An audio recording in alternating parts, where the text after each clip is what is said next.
Hello beautiful soul! Welcome back to my channel. This is my Charme for Japan, Kabayan Gemini. This reading is for you, February 2025. Kunin mo lang ang sayo. Iba ang general at ang personal ha. Maaring vice versa, nangyari o mangyari pa lang. Use your own intuition. Sa mga gusto magpa-personal reading, all the details para sa personal reading nasa baba ng video na ito.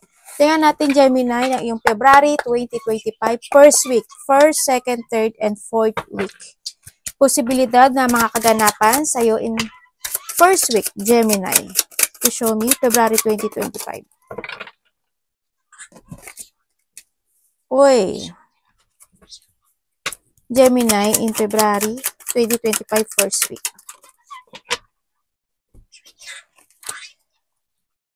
Okay. Pwede explain niyo po sa akin.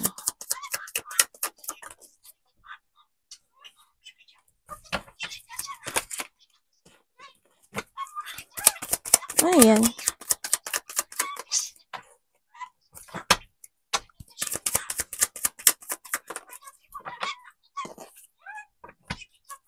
About.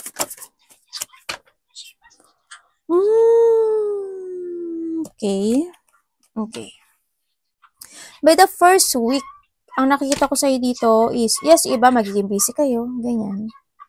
Iba naman sa inyo is, meron isang tao dito, maybe a friend, ikaw, or just may taong loyal, no? May taong gustong maging honest. Kumbaga there's an ally sa iba. May taong gustong maging honest. Pero ang bagal niya. Ang bagal niya. No, hindi ko alam why, pero wala siyang kilos. Itong tao na to, they want to collaborate o gusto niya ng communication o partnership. O may mga gusto, o sa iba naman sa inyo, may taong gusto mag-share ng goal sa sayo o may sasabihin sa sayo, ganyan. Sa iba is a dealing. Yan. Sa iba is communication to sa iba.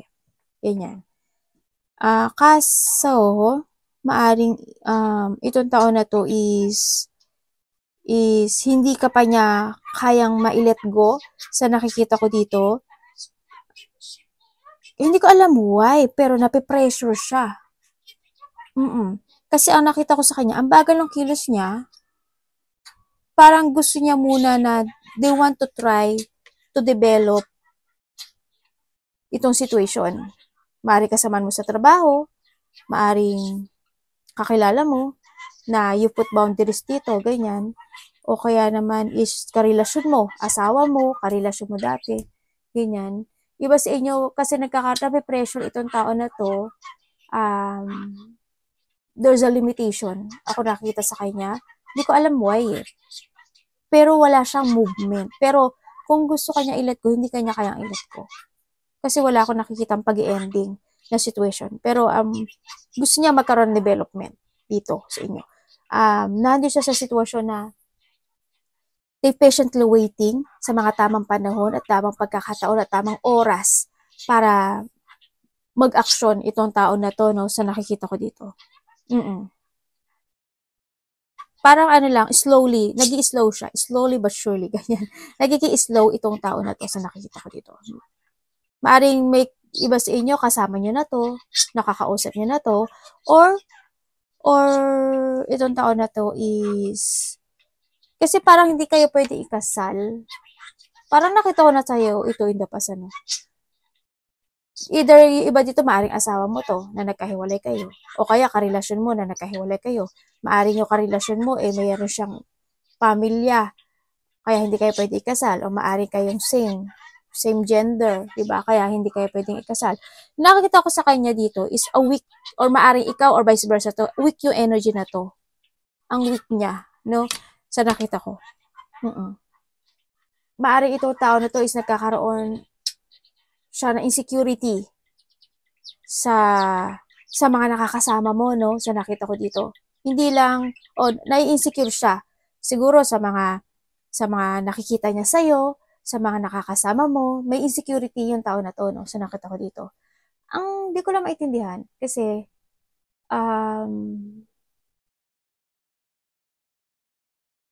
siguro itong tao na to, naging makasarili siya in the past, or makasarili lang talaga siya, or may pagkasakim sa nakita to. Maaaring itong tao rin na ito is, maaring hindi siya stable in life. Hindi ko alam kung may trabaho siya, o wala lang talaga siyang ipon na pera, o may problema siya sa pera. Yun ang nakita. Or sa trabaho, maaring may problema siya. Ganun. Sa iba naman sa inyo daw, yun nga, is meron daw tao dito na makakasalamuha mo, o makakasama mo na maaring ma-pressure ka dun. Maaring sa kasamahan mo sa trabaho, maaring sa kaibigan mo, ganyan. Maaring sa sobrang busy, ma-pressure ka kasi ang daming ginagawa, ang daming dapat asikasuhin, ganyan, ang daming dapat gawin, mga ganon. Ingat kayo, no? Yung iba dito, there's a lack of money, shortage of money, ganyan. Medyo mag-ingat kayo sa pag-handle ng inyong pera, no? Sa nakita ko dito. Kailangan nyo is try to invest more to yourself sa nakikita ko dito. Kahit na paunti-unti mag-ipon ka sa nakikita ko para hindi dumating yung time na ma-pressure ka sa pera, no?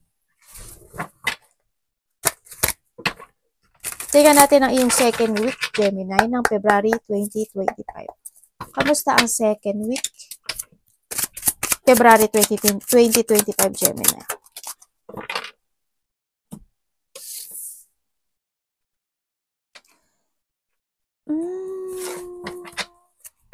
Pwede explain? Ay, explain. Hindi pala explain. Iba pala tong hawak kong card.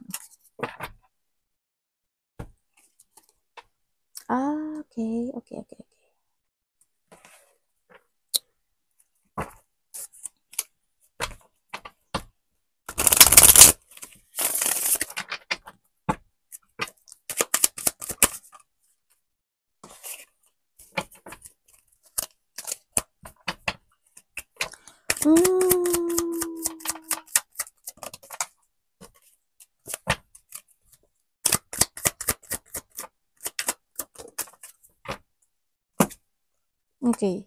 Sa iba sa inyo, by the second week, may isang bagay ako na nakita, you fooling yourself sa isang bagay para magkaroon lang ng recovery, or para magkaroon lang ng, hindi siya totally healing, pero ang nakita ko,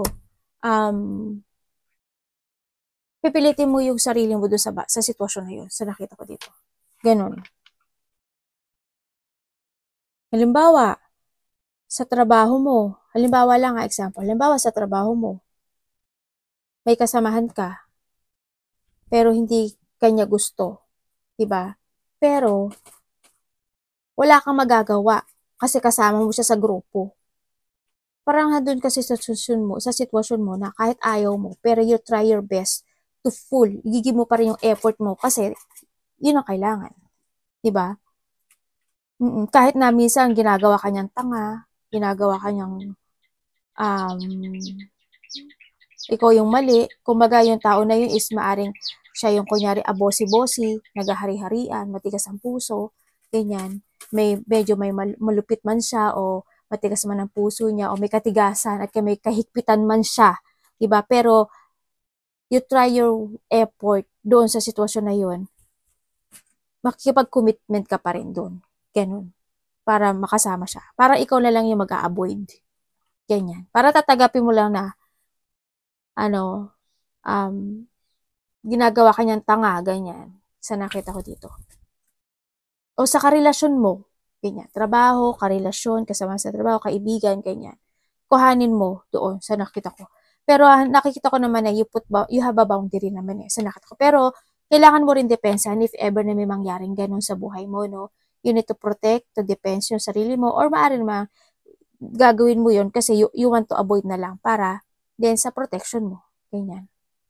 Kumbaga, iwas ka, ikaw na lang iwas, diba? Sa kanya, iintindihin mo na lang sa kanya. Iintindihin mo na lang siya. Ganon. Kumbaga, ikaw na lang yung lalayo, ikaw na lang hihiwalay sa kanya. Doon sa sitwasyon. Gagawin mo na lang yung situation mo. May nakikita rin ako dito na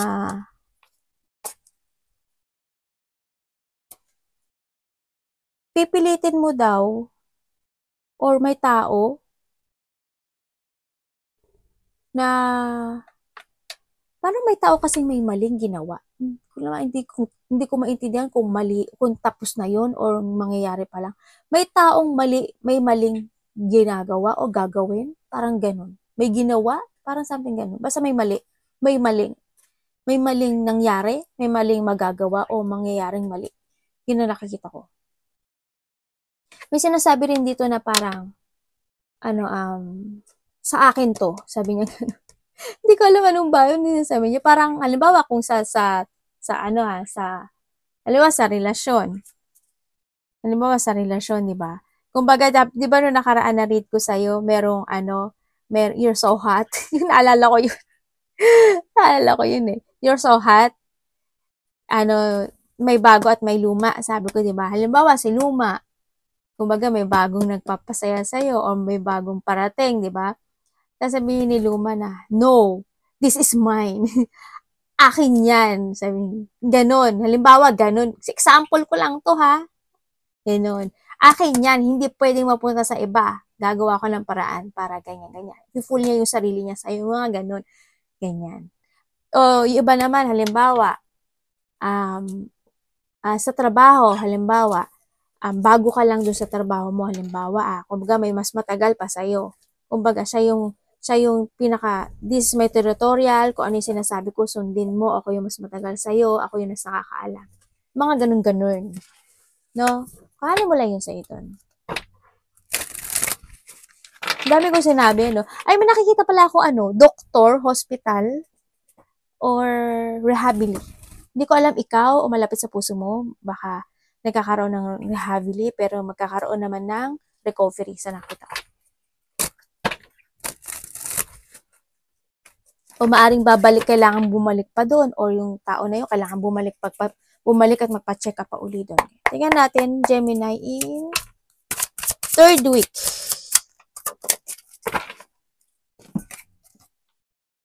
Ayan, ang 3rd week mo.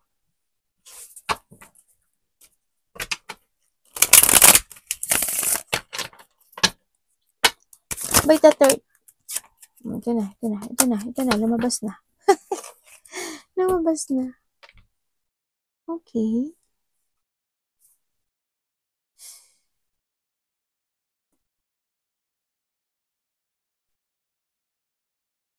May mga tao na na loyal sa iyo, maybe a friend, no? Kasi may tao rin na nagmamatiyag sa iyo. May tao nagmamatiyag sa iyo. Parang tinitingnan ka niya na andun yung sadness niya, no? Parang tinitingnan ka niya habang nasa malayo ka. Tinitingnan ka niya, pinagmamasdan ka niya. Pero nakakaramdam siya ng lungkot or ikaw to ha. O kung alam may kasama kang iba, ganyan. Nandun siya sa sitwasyon na yun. Baka hindi mo napapansin. May nakatingin na pala sa'yo. Tingnan natin.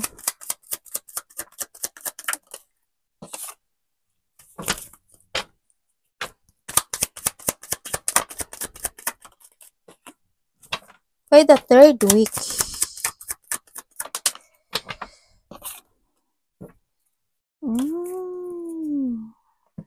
Okay, by the 3rd week is medyo may pag-aalala, no? Sa nakita ko dito.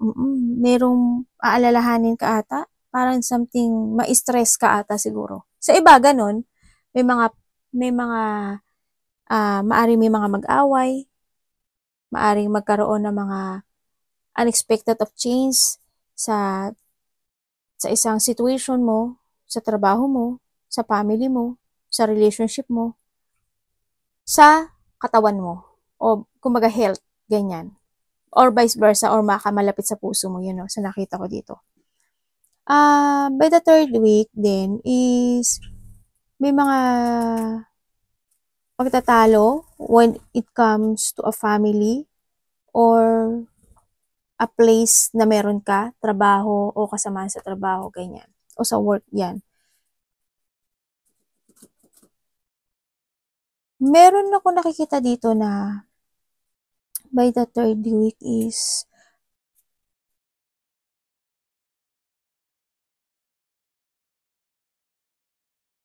May isang tao dito, ako nakikita, maybe your friend, or maaring ikaw ito ha, there's a lack of direction siya actually.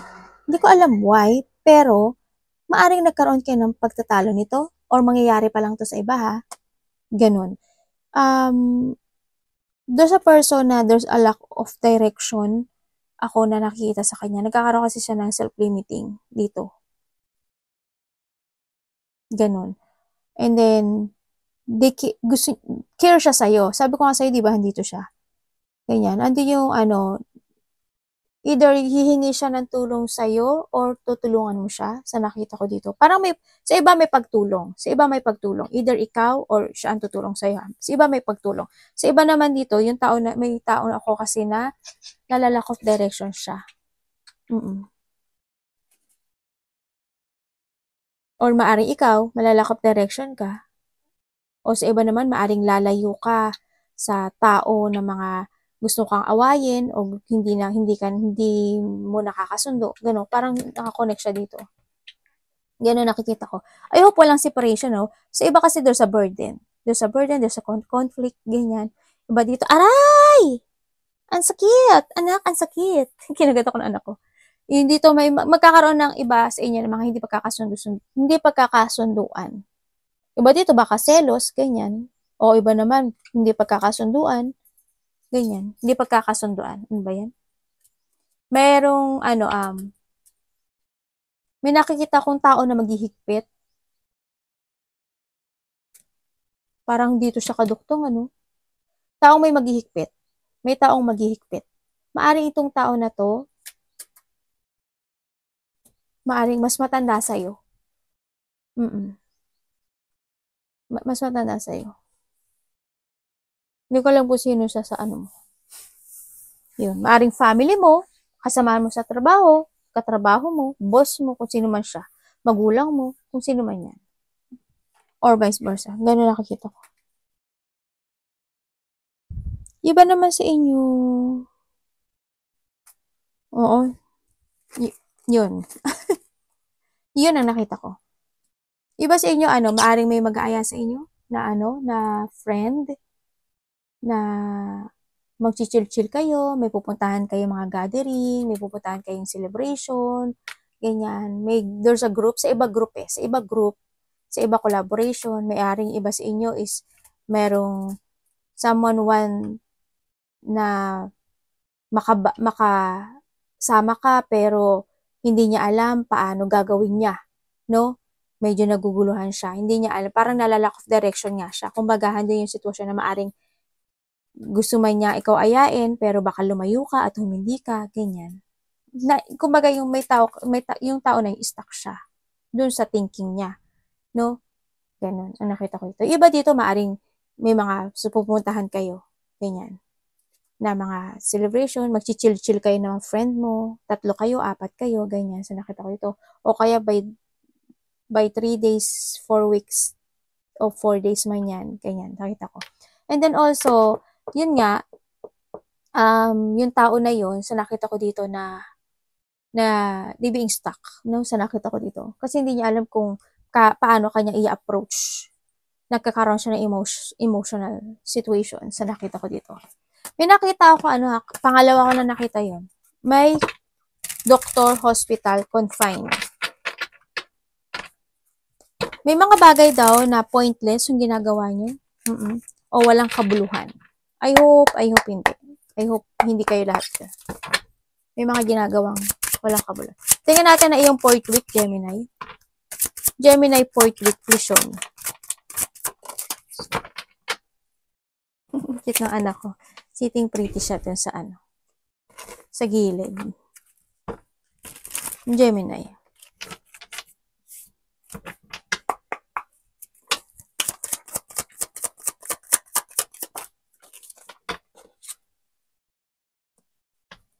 Ayun, no? Ikaw relax ka, pero may tao na hihirapan sa'yo. Ano ba yun?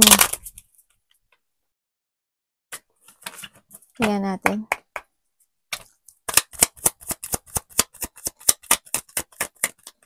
Sandali, anak. Abo na iyo, anak. Ay, lovers. Anak, baba. Ay, baba. Excuse me po. Okay, chuta mati na. Okay. Chuta mati yo. Mag-ano lang si mami. Bibi, chuta na. Yan ako. Yung isa naman nasa balikat. Okay. Merong tao na maaaring gusto niya mag-apology sa'yo, no? Sa nakataon. There's a sadness. Hindi yung mga sitwasyon na hindi niya, they feel alone and lonely. So sad. So sad. English pa si ate. As in, hindi niya kayang i-accept o hindi niya pa ma-accept yung isang situation sa buhay niyo. Kaya gusto niya mag-apology at gusto niya uli makipag-union sa'yo or kita or gusto niya ng open communication or gusto niya ng partnership and gusto niya ng commitment or connection sa'yo, no? Sa nakikita ko dito. Curious siya sa'yo, actually, sa nakikita ko dito. And then yung sitwasyon na ba't kaya ganito? Parang hindi yung sinasabi na napaka-charming mo. Lalaki ka man o babae. Yan. Iba dito may third party no? Iba dito parang there's a third wheel. Ganyan. Ako nakikita. O kaya naman itong tao na to ay nagkakaroon siya ng choices in life or choices sa mind niya kung paano siya makikipag-communicate sa'yo. No? Sa nakita ko. Vice versa tayo. Maring iba dito may third party to or may family na itong tao na to. So nakikita ko ito. Maring itong tao na to is nakapaghiwalay na siya sa family niya, no? Sa nakita ko dito. Maring hindi na rin talaga sila nagkaroon ng broken family at gusto niya ngayon bumalik sa iyo. Ganyan, so nakita ko dito. And yung iba naman sa inyo, by that fourth Gemini is maaring magkakaroon kayo ng problema when it comes to money, no? I hope wala money or trabaho. Sa nakita ko dito. Try to make it balance yung money nyo this time, sa nakikita ko dito.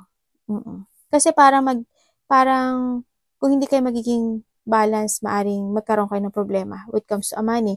And then also, may mga exciting situation ako na nakikita by the fourth na maaring makikita-kita kayo ng malalapit sa puso mo, kaibigan mo, lovers mo, ganyan. May mga exciting situation o exciting kayong gagawin o exciting plano ako nakikita dito. By the fourth. Yun. Arigatou namaste, God bless.